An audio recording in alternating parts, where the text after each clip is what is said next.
रहा हूं सरकार की गोद मुबारक के अंदर इमाम आली मकाम थे ना, इमाम हुसैन रदी अल्लाह ताला अन्हु तशरीफ फरमा थे। जबरील अमीन हाजिर हुए और आके अर्ज की हजूर सा तख्तुल उम्मतु का इब्नक हाजा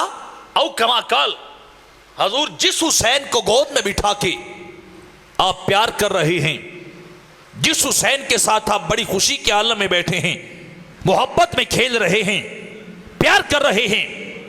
कभी हुसैन की पेशानी को चूम रहे हैं, कभी उनके लबों को चूम रहे हैं, कभी उनकी गर्दन को चूम रहे हैं।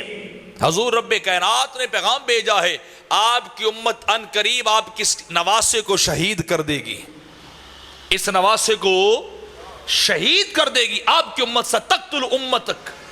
आपकी उम्मत इस आपके बेटे को शहीद कर देगी। ये सारी खबरें उस आलिमुल गैब नबी ने पहले ही बता रखी थी,